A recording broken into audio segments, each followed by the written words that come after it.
Good afternoon. I'm Chris McEntee. I'm the CEO of the American Geophysical Union. It's my pleasure to welcome you to this briefing about tsunamis. We're going to be talking about tsunamis and preparedness for tsunamis, and you're going to hear from three really interesting speakers today.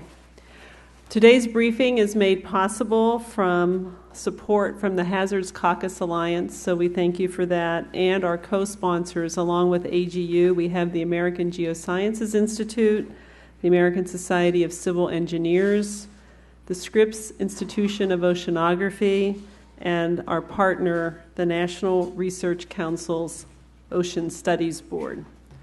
I think all of you are aware that the economic and public health and safety consequences of natural hazards, including tsunamis, are quite dramatic when they occur, as we've seen with the Asian tsunami in 2004 and most recently the Japanese earthquake and tsunami just a little over a year ago in 2011.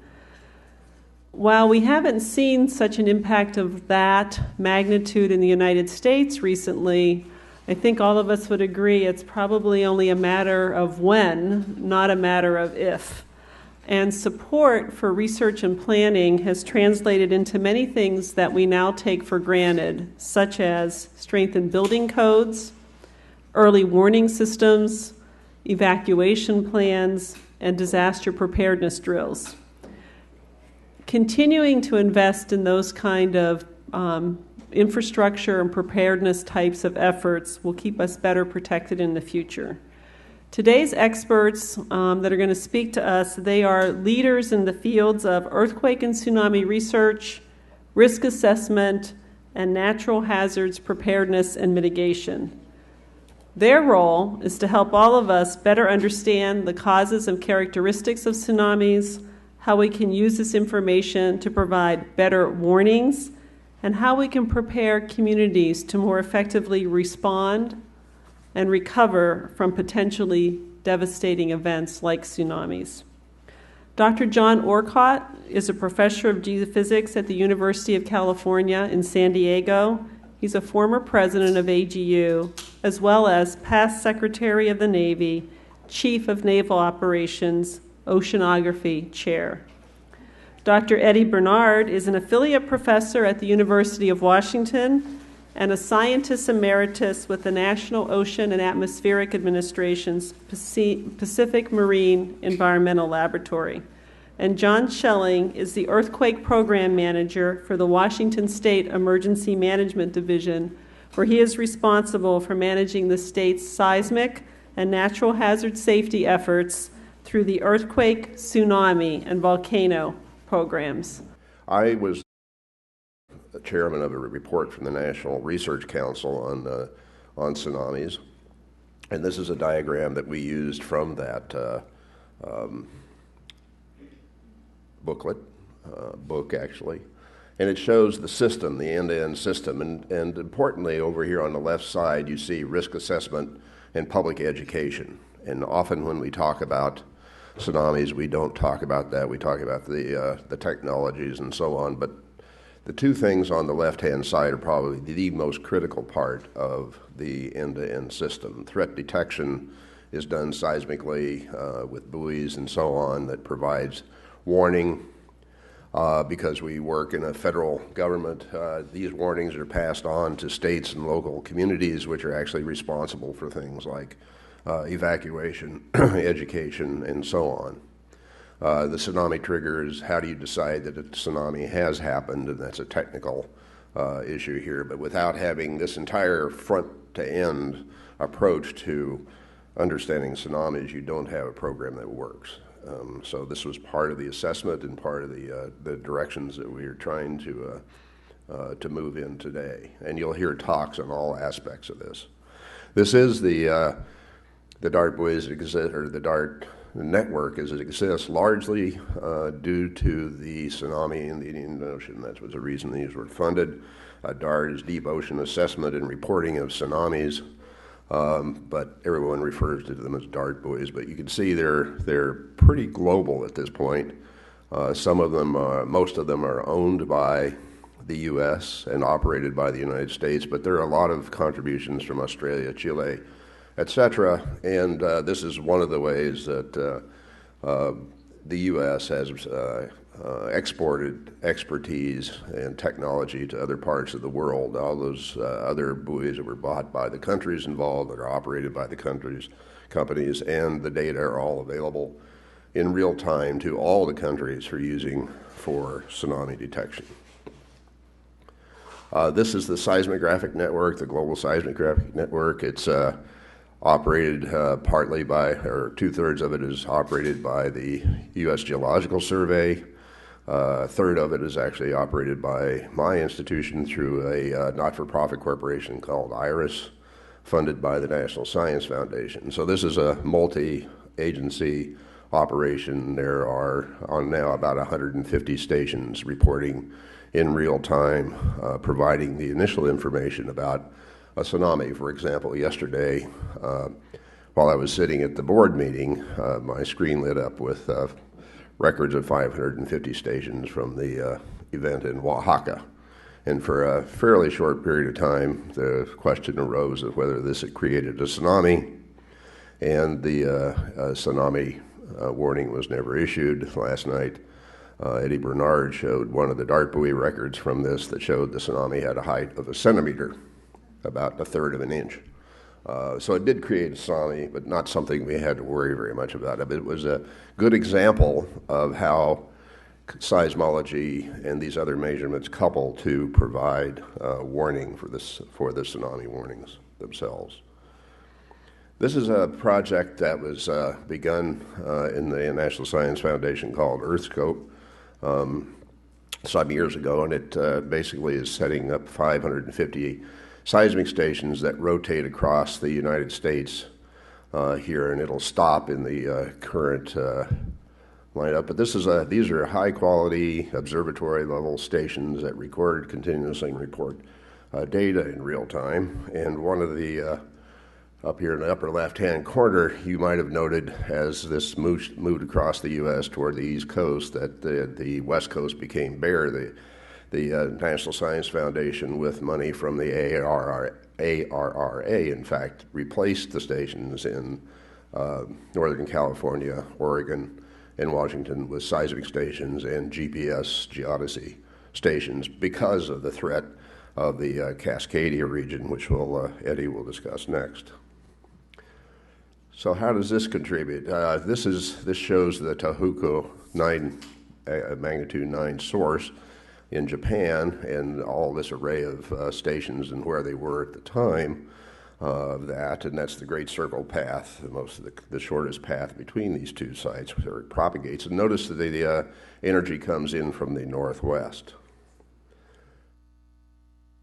This just shows the earthquake record recorded over U.S. array. On the bottom here, as time goes on, you see these waves passing across the United States. The amplitude shown over there is the maximum amplitude is about 3 millimeters, which is about 1/8 of an inch or a little larger as it passes across the U.S. But you see it's a very, very coherent signal across this array of stations here, and now we enter a place where it's kind of quiet. But then something else really strange begins to happen as you see the waves start propagating in the other direction. Here, you can begin to see some propagation to the up northwest rather than to the southeast. And this is just basically the seismic waves coming around from the other side of the Earth. I showed you the area that connected Japan with the U.S. There's another path. It goes exactly the opposite direction and comes back and records. And this goes on for days, actually. This will continue, these kinds of records. So how do you use this? Well, the trick is to use all the recordings in this network, this array, to image the source. It's basically like a CAT scan, if you will, but you can look at the time spatial function of this. And that thing in the lower right-hand corner is in seconds, and you can see the first event happening here. 600 seconds is 10 minutes, and this will go at least that long. But you see the imaging during this period of time. The earthquake itself is very broken up into pieces. The one in the north is the one that generated the initial tsunami, but sources continued in the area, generating substantial tsunami action for quite some time. This was very different than the Indian Ocean, in which the fault itself unzipped itself from the south to the north, but always basically in one single direction. So it was one big long source. Japan's source, on the other hand, was a connected set of fault planes that broke subsequently. So you can see now we're up into 20-minute areas, and this is one way in which you can use seismology to learn more about what's going on at the source. The downside, of course, is that it has to propagate, let's say, to the U.S., and then that takes minutes, valuable minutes if you're on shore. Okay, thank you. That's a great introduction to what I'll be talking about, which is the tsunami warning progress since 2004. And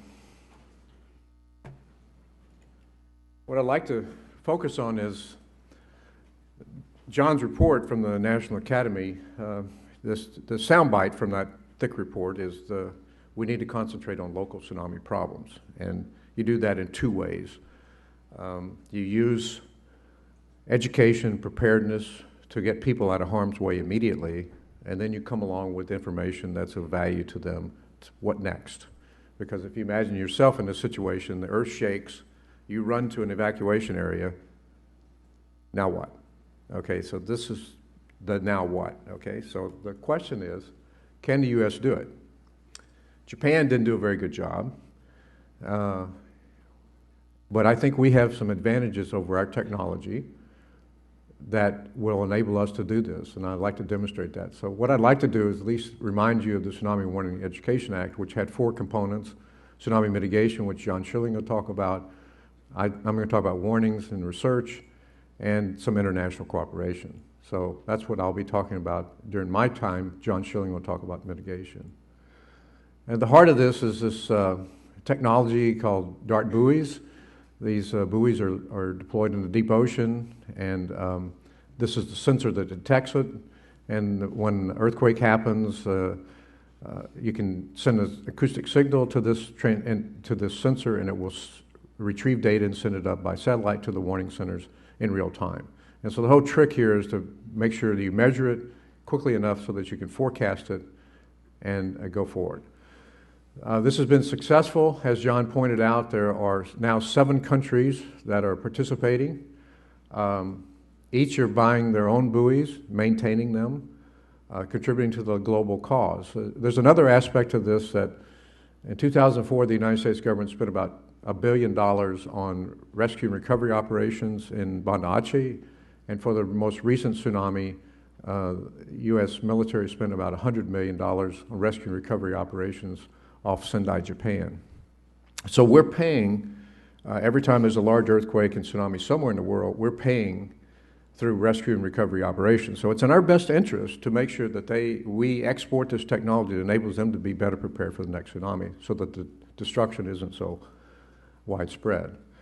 And an update on this is following the Japanese tsunami. The Japanese will buy 3, deploy them this year, and they will join this network. If you notice, Japan isn't on the list, but they will be. And so by the end of this year, the mixture will be 20 DART buoys owned and operated by foreign countries and about 40 operated by the U.S. So our investments of the 40 have led to 60 being deployed, and the other 20 being supported by other countries. And the bonus here is they're all standard. Everybody can use this other people's data. So we're really proud of that. That's part of the international cooperation that I think is really important. So let me show you how this worked during the March 11th, 2011 tsunami. The first buoy to detect this was a U.S. buoy right off the coast of Japan. Here's the earthquake epicenter, and within 30 minutes, this 1-meter tsunami had gone over the top of that buoy. Within an hour, it had gone over a Russian buoy, and the Russians share their data, so we use this for our forecast. Using these 2 stations, we were able to mathematically invert these signals and come up with an approximate source in real time. This all happened within an hour. Using this source, we then ran numerical models forward and compared them with the observations, and you can see there's a very good match here. Then as the tsunami passed over the next two buoys, we saw that the same source gave very good match. So we felt confident that we had defined the source quite well. Using this information, we were able to then, this is the source as it looks. This is 10 meters rise on the seaward side and about a 3-meter drop on the landward side. So this is what it looked like visually if you were in a satellite looking down on this area, and we had color-coded the ocean so that you could see that. But I think that, and then taking this model and then running it forward, you can see how it propagates out. So here's an animation that shows it and how quickly these 4 buoys detected it.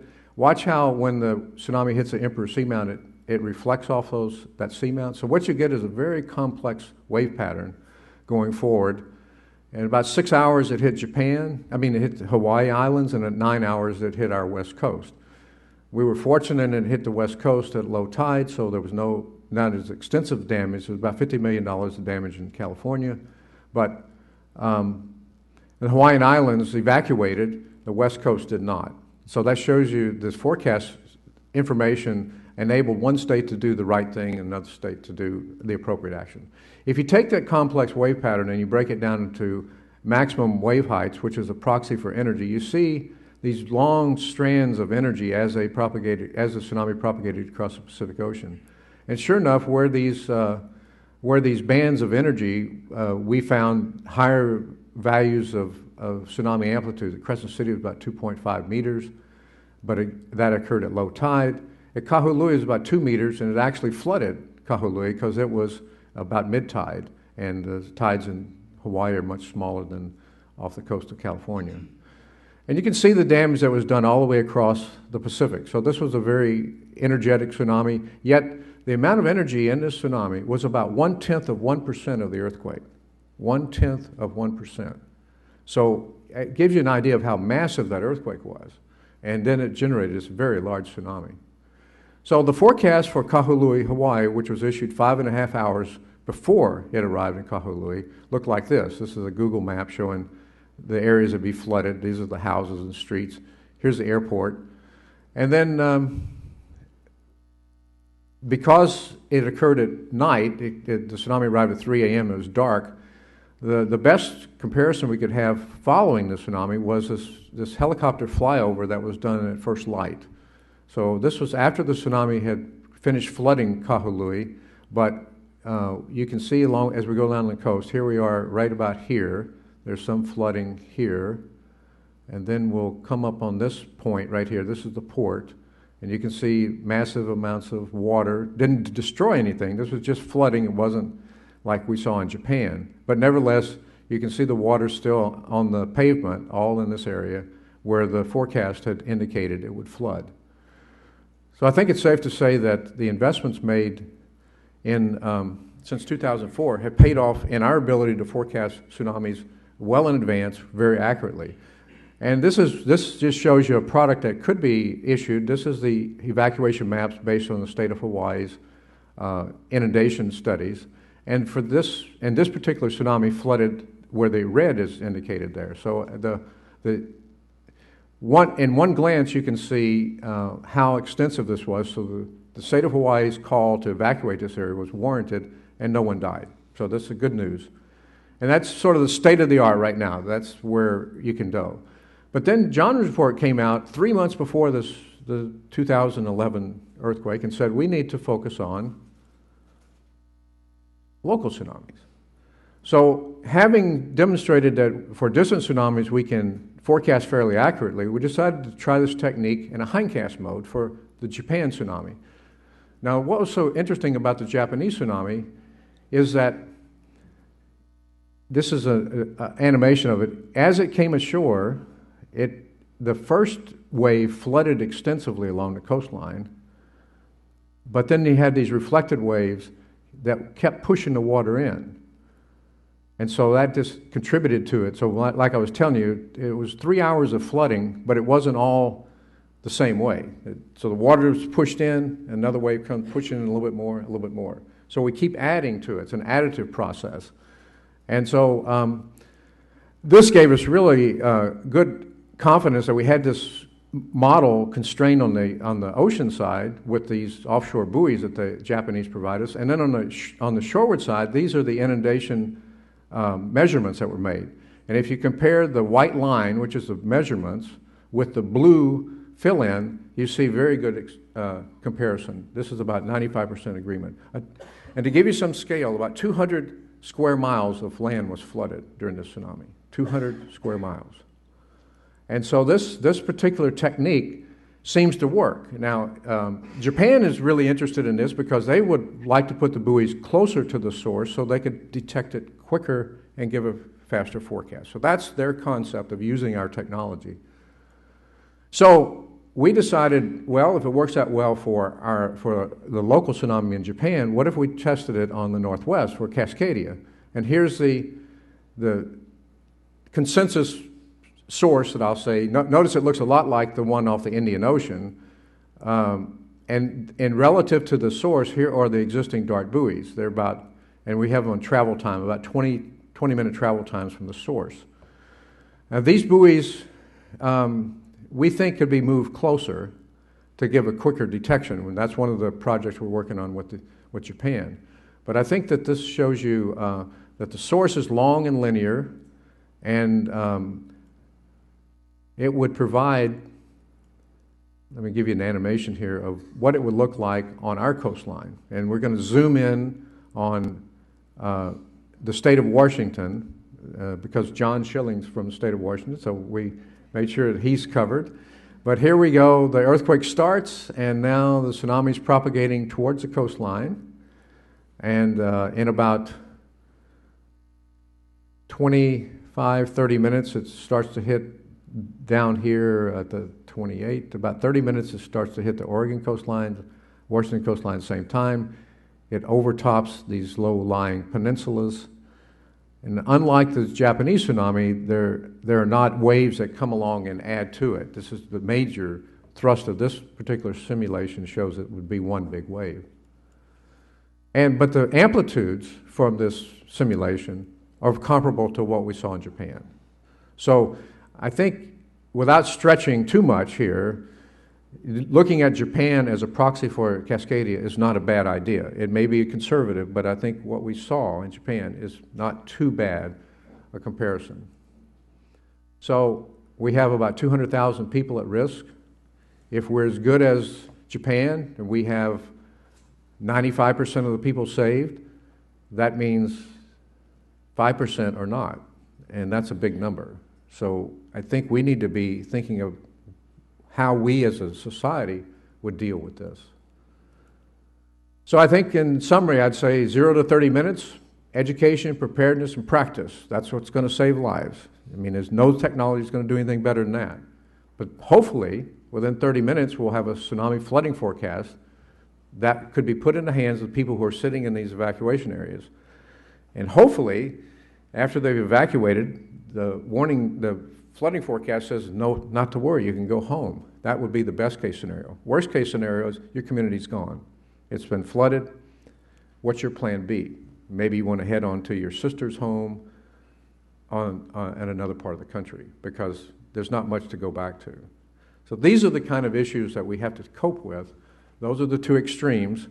But I think it's important to know that you need to take immediate action to save your life, but then we have to follow up with some information to guide people for the next step. Because if you put yourself in their position, I'm sitting here in this evacuation area, what do I do now? That's your first question. Thank you, Eddie. And please bear with me, I'm fighting a little bit of a cold. But basically, I want to first thank you for the opportunity to be here and share a little bit about what's going on not only in Washington State, but throughout the United States to make our country safer from tsunami events. And these are pictures of, from education, basically conducting this community-based outreach to application, people evacuating during a tsunami. But if you'll allow me to wax philosophical for a minute, why prepare communities within the United States for a tsunami? It's a fair question. Given all of the other challenges that we have out there, why tsunamis? Well, because in the last 66 years, we've lost almost 400 people to tsunami hazards just within the U.S., and it's caused $1.6 billion in damage in today's dollars. But because today, the estimated population at risk within the United States for a Cascadia-related event, as Eddie mentioned, is over 200,000 people. And this doesn't necessarily take into account some of the peak tourist times. This is, sort of an average number. But these are the numbers of people that are at risk from this type of an event off of the West Coast. And this isn't just a West Coast problem. There are sources in the Gulf, there are sources in the East Coast, but the biggest threat is Cascadia right off the Pacific Northwest, home of which to three of the largest ports in the country. One port in particular, the Port of LA Long Beach, which touches every congressional district in the United States. And because we know it's only a matter of time before these events happen.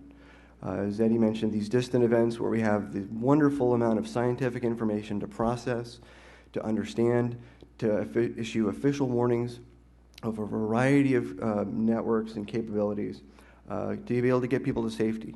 And we were really fortunate. We saw this pay dividends on March 11th. Only one loss of life. And that was just unfortunate. Somebody went back too soon. But the warning centers, the buoys, they provide incredibly useful data.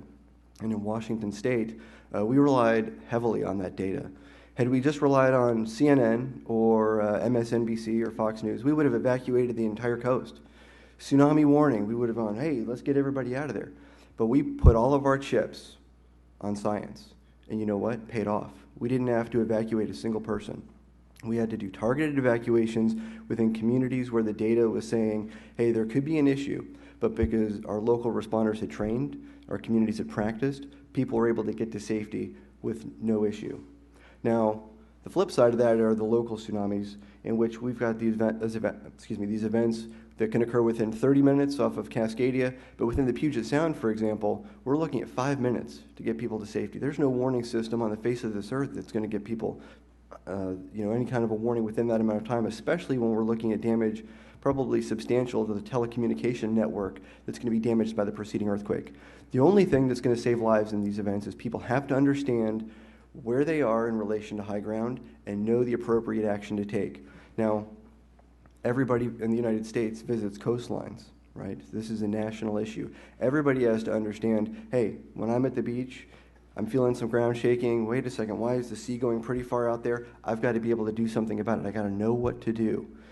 And looking at, if you look at the frequency and the recurrence of how often these happen, the current school of thought has always been, well, there's a 10 to 14% chance based on information from the United States Geological Survey that within the next 50-year period, we could have a magnitude 8 or greater on the Cascadia fault. Well, Chris Goldfinger from Oregon State comes along and says, you know what, that might not be so accurate. Looking at some of his research, he's concluding that there's a 37% chance, almost double what we have today in terms of the frequency of these events happening. But probably most importantly, because 90 to 95% of our coastal populations can be saved from a tsunami. I'm sure there's a few lawyers in the room, so I have to have my disclaimer, which is that's only provided people know what to do. Residents, our school children, people who just happen to be down at the coast on a wonderful day when something unfortunate happens, they know what those natural warning signs are of ground shaking, seeing the sea recede.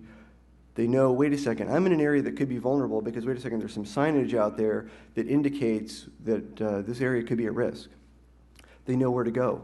There's an evacuation route. There's an evacuation map that if they're on foot, they can get to high ground immediately.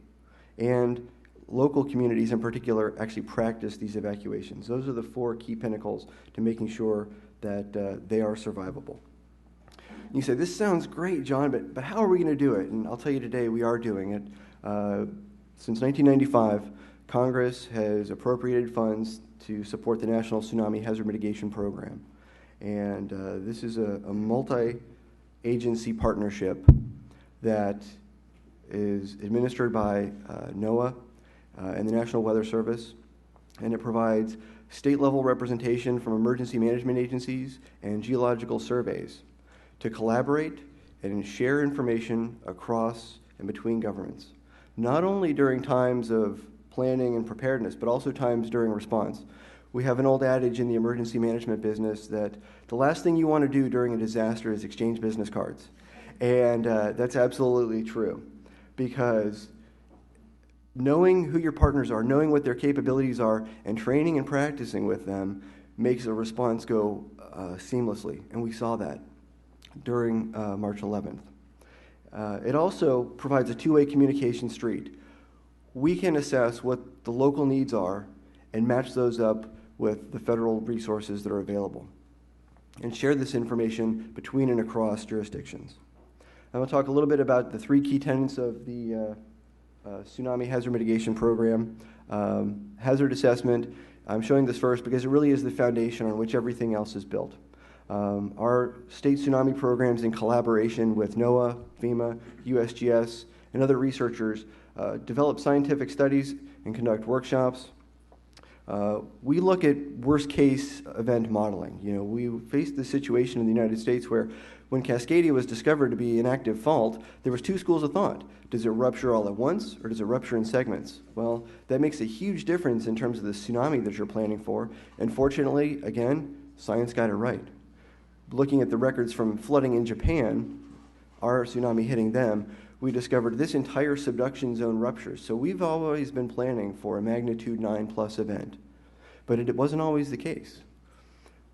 This also translates into evacuation mapping and basically allows us to build this pyramid based on that hazard assessment to develop evacuation maps, signs, plans, and routes, federal, state, local response plans. We exercise and drill based on the information that's identified within this hazard assessment. And ultimately, as we move from reducing our risk to avoiding it through smart investments in growth management and land use planning, looking at what that post-disaster landscape is through our long-range planning, we can avoid some of these pretty significant issues.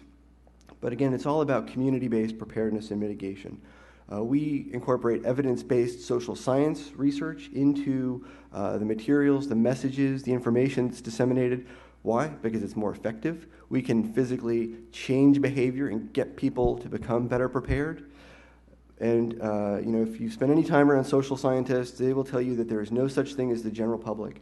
There is no one flyer, no one commercial, no one piece of marketing collateral that's going to reach all these audiences. They all have to be engaged individually, and they've got to be approached with something that shows what's in it for them, or they turn off and say, well, this isn't applicable to me. I don't need to worry. We work in terms of installing tsunami signage and, again, supporting the needs of our local jurisdictions. These signs provide that pre-event awareness, because these don't happen every day. You got to have that marker, placing something in your mind to say, hey, yeah, this is a special area. I've got to be a little bit more vigilant when I'm down here, just in case something happens. These are consistent throughout the United States, so no matter where you are, you'll see this sign and know, hey, I learned about this when I was in Washington, but here I am in Florida. Yeah, we got to make sure that I'm again, being cautious, and if something happens, I know what to do. But again, it equals lives saved. Recently, from both Samoa and Japan, we've seen how this education has paid off. In Samoa, they'd actually done outreach the Friday before the event. They evacuated a school as part of a drill. What they found was that the kids didn't take their shoes, and it slowed them down. So then they made sure to teach the kids, when we evacuate during a tsunami, we need to make sure to take our shoes so we can get to high ground faster.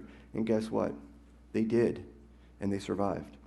Looking at Ishimonaki, one of the cities that was completely devastated, only one person died, 8 people remained missing, but it was because of people's awareness of what to do when they saw that natural warning signs of ground shaking, and having practiced those plans allowed them to get to safety. And I'll just kind of touch on this very briefly. With the warning guidance component of the National Tsunami Hazard Mitigation Program, as Eddie and John have both alluded to, NOAA is by far and above the leader in tsunami detection and being able to issue timely products to get people aware and prepared and be able to respond appropriately. But it's the state and local jurisdictions that have the authority to issue evacuation orders. and provide that sort of remessaging and dissemination of those alerts. So having a robust network to disseminate that information to people on the beach through sirens, to people at homes through the emergency alert system and NOAA weather radios, and in some cases through outdoor loudspeakers. And this is something as simple as a bullhorn for a mayor in Guam to something that's a siren mounted on top of a police car for people to drive the beach. And you said, John, well, okay, 90 to 95% of our communities. Okay, what about the other 5 to 10%?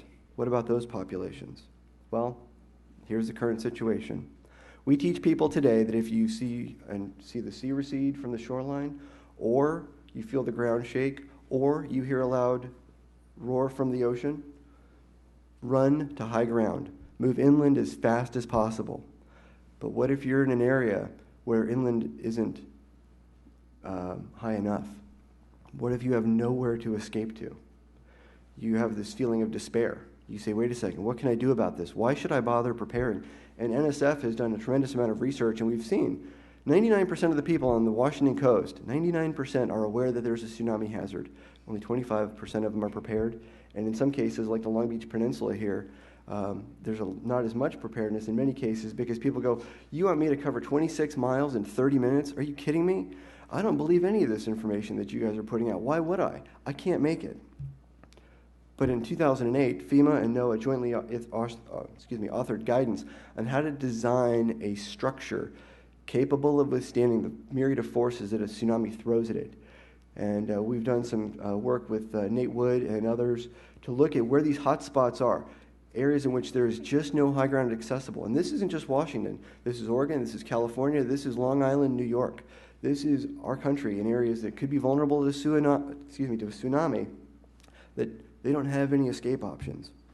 So we launched Project Safe Haven, and this is a grassroots, bottom-up, or as we say, a top-down effort where we put the community at the top, and we bring in relevant subject matter experts to help hear the community's desires about how this integrates into the natural and built environment. Are people interested in berms? Are they interested in towers? Do they want structures? What is going to be the combination of factors that they want to integrate and use on not only that one day out of 364 where there's a tsunami, but have multi-purpose functionality so it's used and integrated with the community? Well, and how do we know it'll work? Because we've seen it work here. Thousands of lives were saved within Japan because they had integrated this type of technology and evacuation capacity within their built environment. And just a couple of more slides. We've learned and we are still learning a tremendous amount of information from Japan, and we're still learning from Chile, and we're still learning from Samoa. And as Eddie pointed out, technology alone isn't always the answer. It's going to take a myriad of approaches to make sure that ultimately we're reaching the desired outcome of saving human life. And it's going to be through community evacuation drills, aggressive public education, viable hazard assessments, providing real-time information to people, and using the buoys to be able to calibrate and provide that information. Now, this slide shows Tagajo Castle in Japan. Japan planned for the most probable event. They said, well, this is an event, there's 80% chance of it happening within the next 50 years, let's plan for that. What they didn't account for was this event in the year 869. They had the information to say, wait a second, it flooded up to Tagajo Castle, but their inundation modeling and evacuation areas only accounted for this part.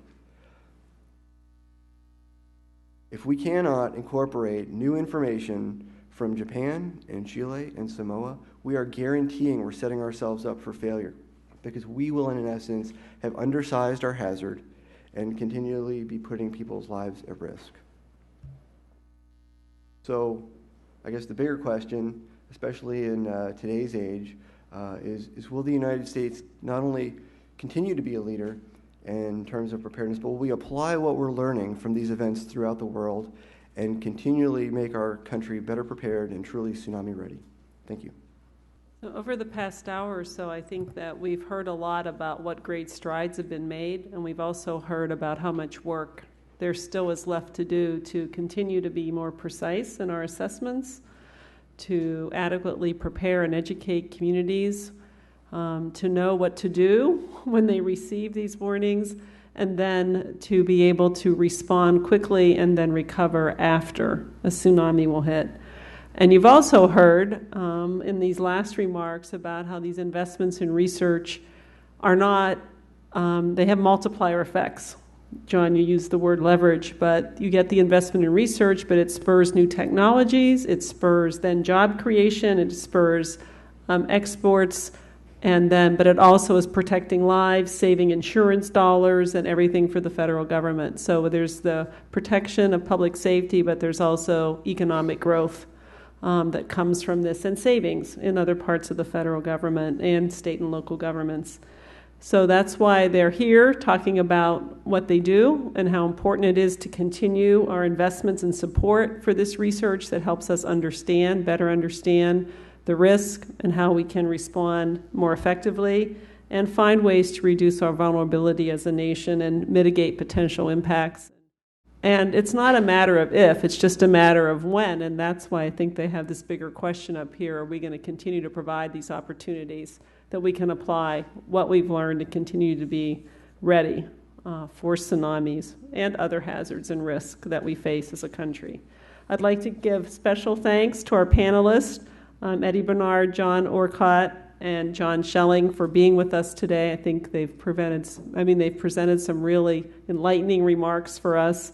I'd also like to thank the Hazard Caucus Alliance, who co-sponsored this with us, and our other co-sponsors and partners, the American Geosciences Institute, the American Society of Civil Engineers, the Scripps Institution of Oceanography, and the National Research Council's Ocean Study Board. And thank you all for coming with us. And please feel free to call on any of the panelists or any of our co-sponsoring societies or partners to continue to provide the information you need to make good decisions here. Thank you very much.